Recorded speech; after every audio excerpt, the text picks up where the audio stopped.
What is going on, ladies and gentlemen? Jason of New Age Revolution down here in the cave for another top 5 episode.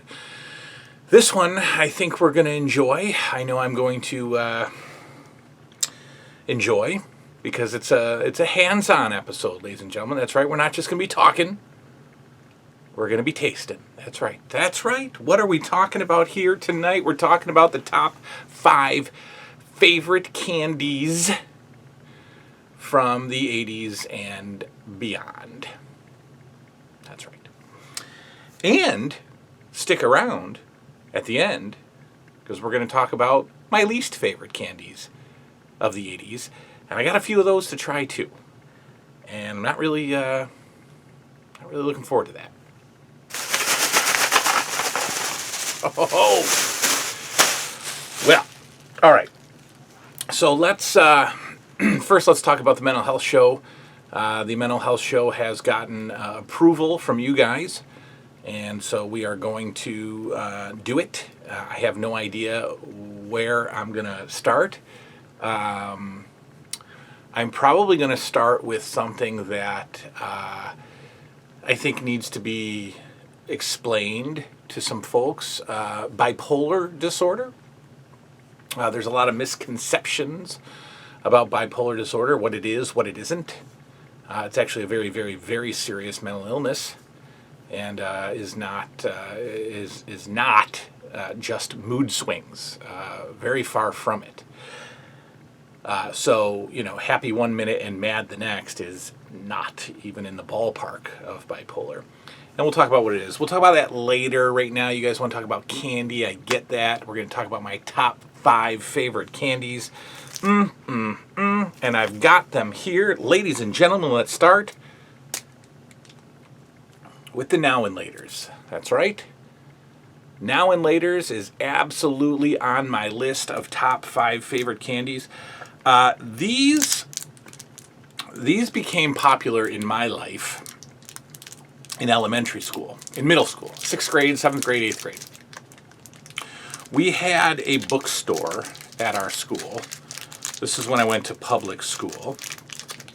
We had a bookstore, and that bookstore sold, notebooks and paper, folders and pencils, and candy, right? So, they sold Now and Laters. And I don't know if Now and Laters was like a national craze back in the day, but you know how your school had the individual ability to make something popular?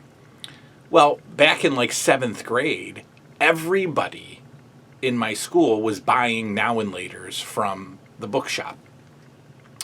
And they became like this massively popular candy just because the bookstore sold them for like a dime, right?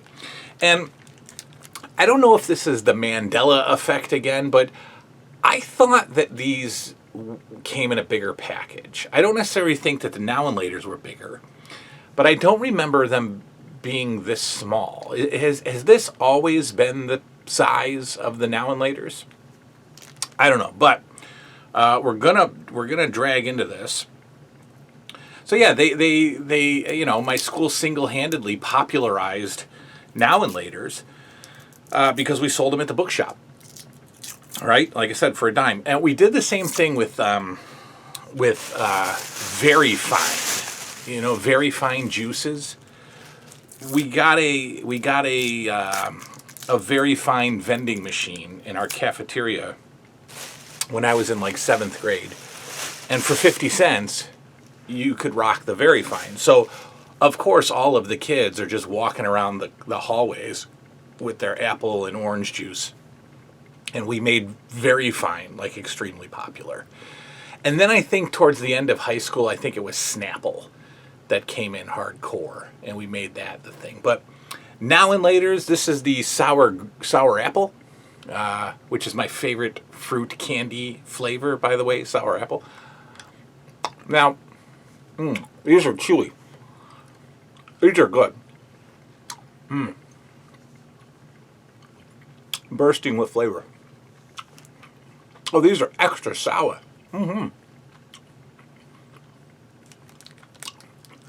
the extra sour now and laters when they are.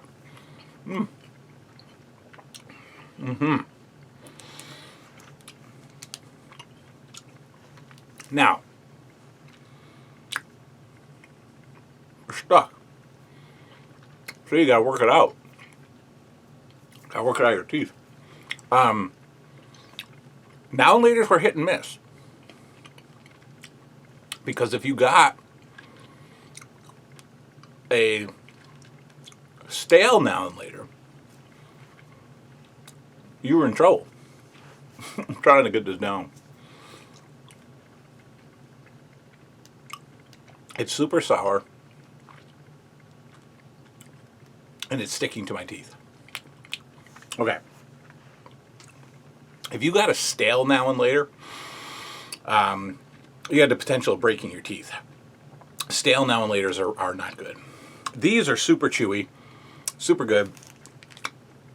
I'm going to eat all these, but not right now.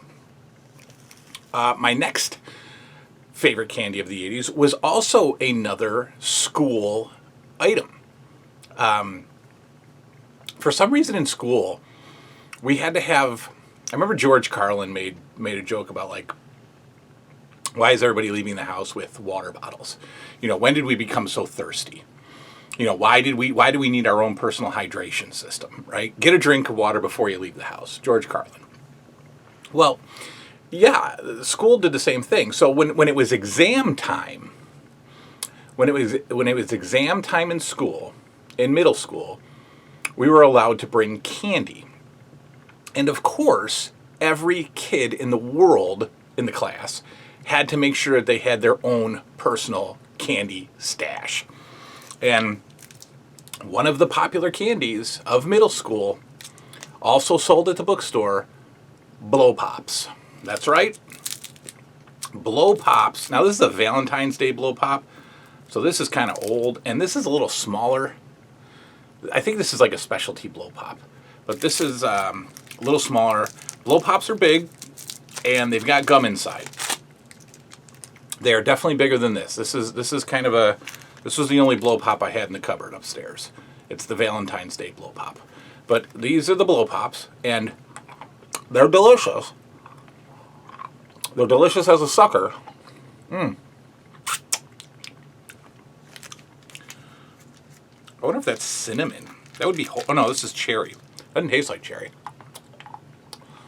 Tastes like cinnamon. But these were all the jam. These are the rage. Yeah, these are the rage. Grape, apple, watermelon, strawberry.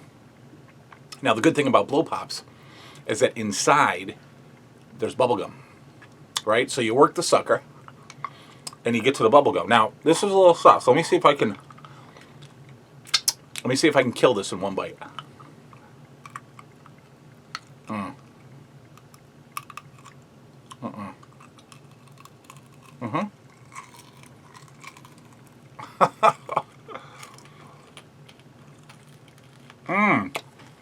There we go. We crushed it. Oh.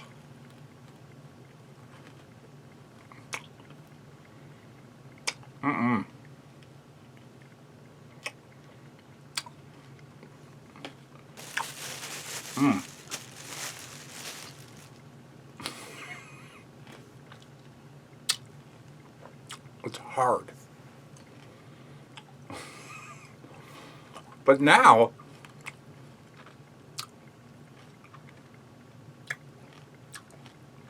we got gum. With a little bit of candy still affixed to it.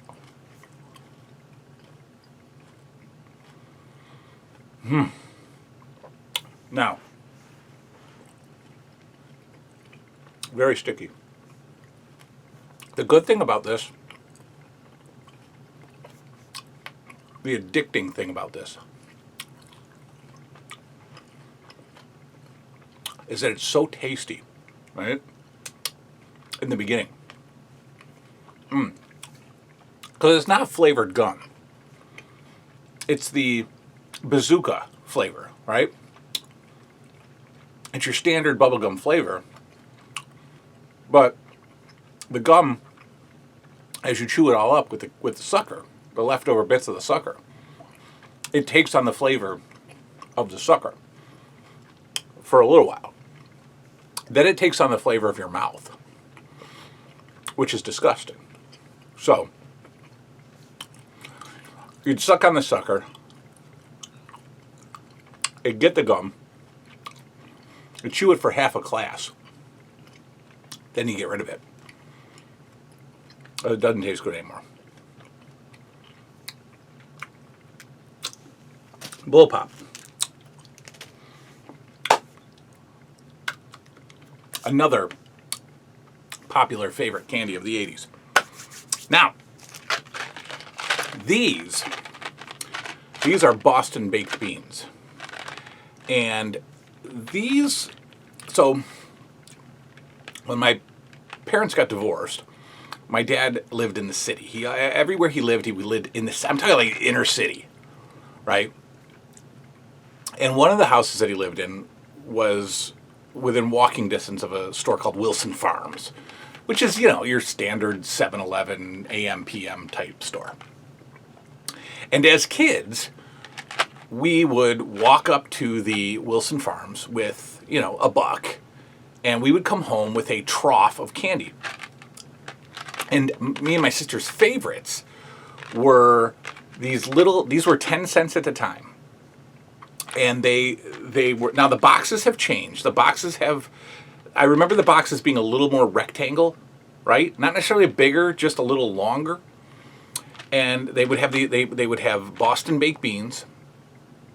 They would have lemon heads. They would have something called Alexander the Grapes, which were little sour candies, grape candies. The lemon heads are obviously little sour lemons. Not the big lemon heads, the little ones. And then they had the wonderfully sensitive, racially appropriate Charlie Chan or Cherry Chans, which had a stereotypical Asian guy with the eyes and the long pointy mustache and the rice hat and all that. Cherry Chans were little cherry flavored sour balls. But these, the Boston baked beans, are just a strange, delicious flavor of little peanuts with a candy coating around them. And the candy coating kind of has a weird flavor, almost a little cinnamony. So that's what the Boston baked beans look like. Yeah, you just crush them. So it's the gross sugary candy mixing with a peanut.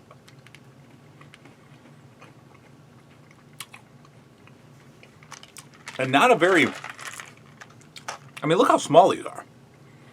So it's not a very good peanut. I don't even know what kind of peanut we're dealing with here.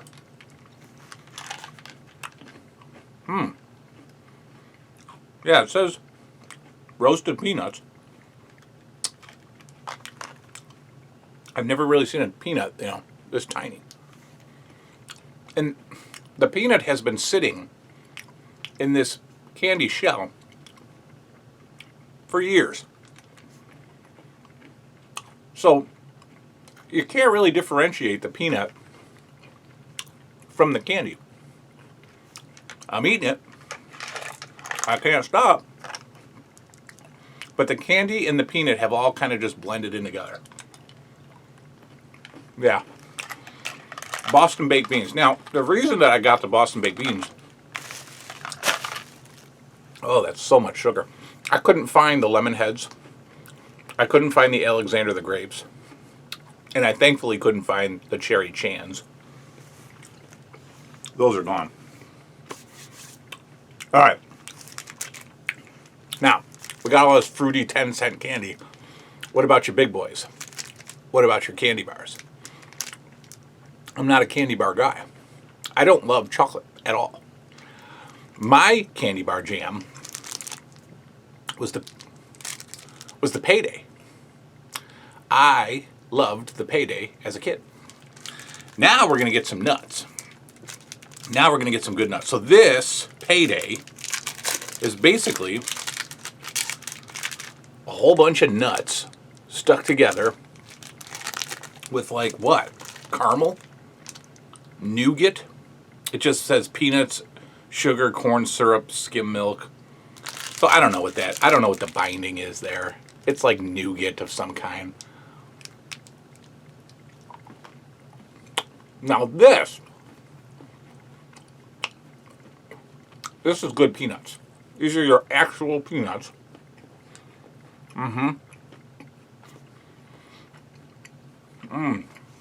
All peanutty. You got your actual peanut right there. All bound together by something.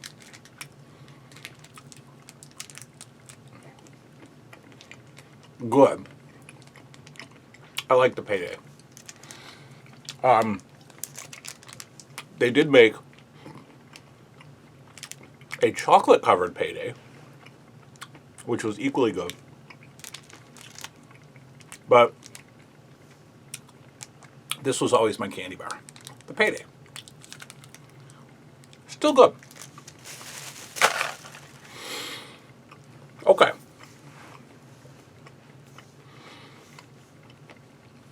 All right. Bubblegum.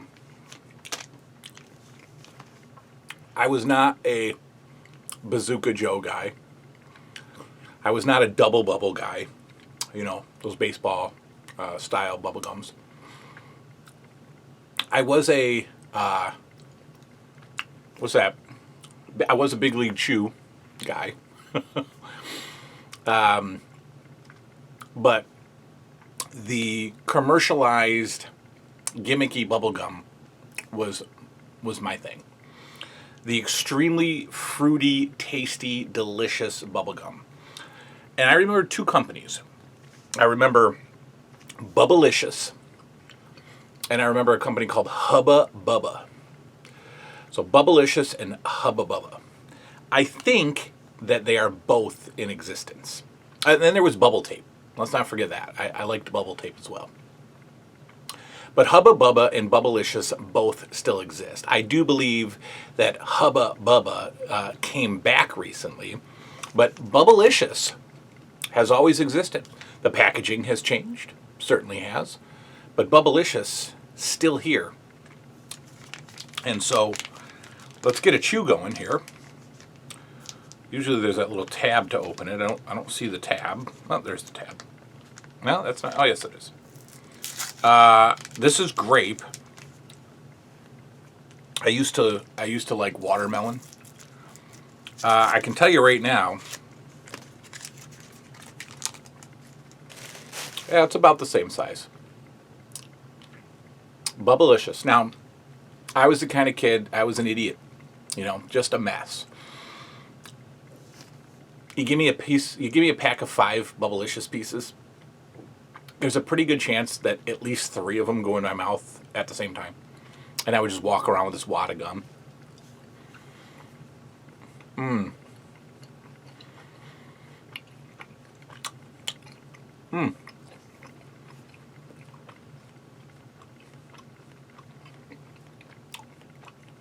What a blast from the past. Bubblicious bubblegum. Bursting with grape flavor.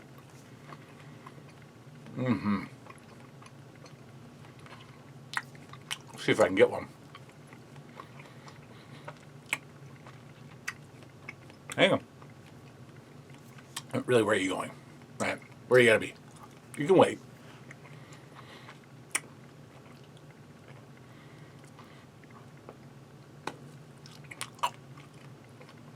One more. If you look close enough, there might be a peanut attached to it. I still got some peanut working around there.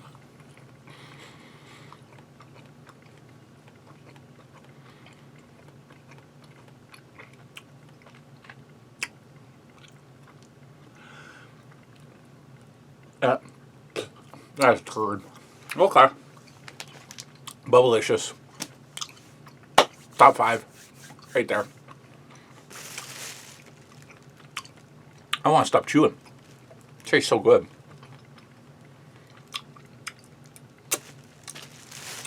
Okay. Honorable mention. Sour Patch Kids. Sour Patch Kids, to this day, are still like the best. I love Sour Patch Kids.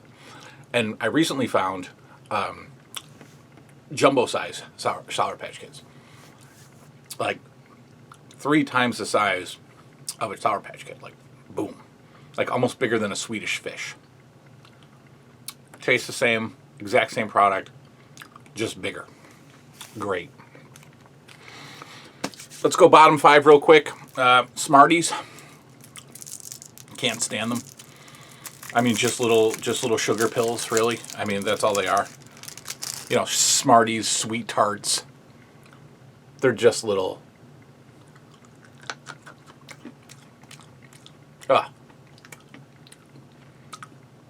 It's just sugar. My kids love these. That's why I have them. I just opened the cupboard upstairs. They're there. Smarties. Not good. Sorry, guys. Milky Way. I don't have any. I could have had them. I was at the store. I just didn't buy a Milky Way. I forgot. I could have been eating a Milky Way right now. I can't stand Milky Ways, and I can't stand Three Musketeers because I cannot understand or I cannot enjoy this mystery meat called nougat. I can't stand Three Musketeers or Milky Ways. Don't like them. These, I don't know why these freaking things are so popular. I cannot stand a Tootsie Roll. But for the sake of the show, we're going to eat it. I don't like these. The chocolate is not, it's just overwhelming chocolate flavor. I hate them. And they're always in my kids', look at this thing. Look at this thing. Ugh. They're always in my kids' Halloween basket. They're always the last to go. At my office, we have a candy dish. The Tootsie Rolls are always the last thing that anybody will eat. Oh, Ugh.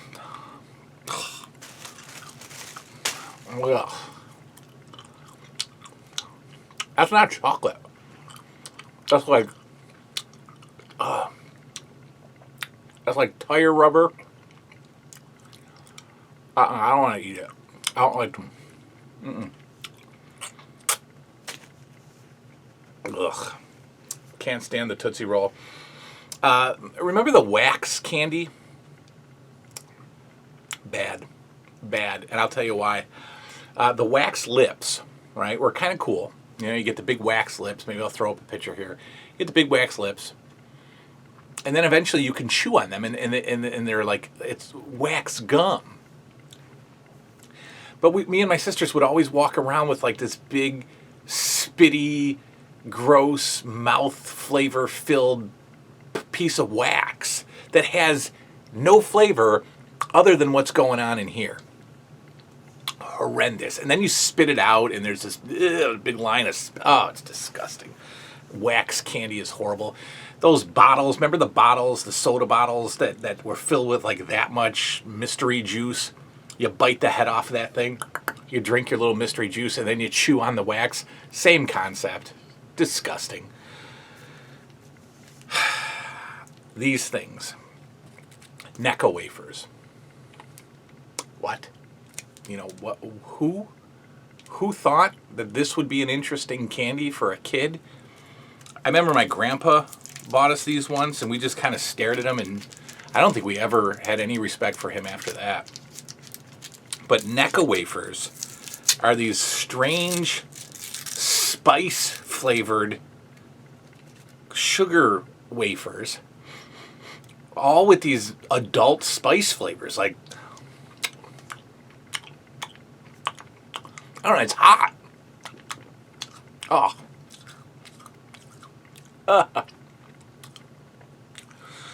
God, I think that's supposed to be chocolate. Let's try orange. Bet it tastes like orange. Oh, good God, get out of here. Goodbye, Necco wafers. The worst.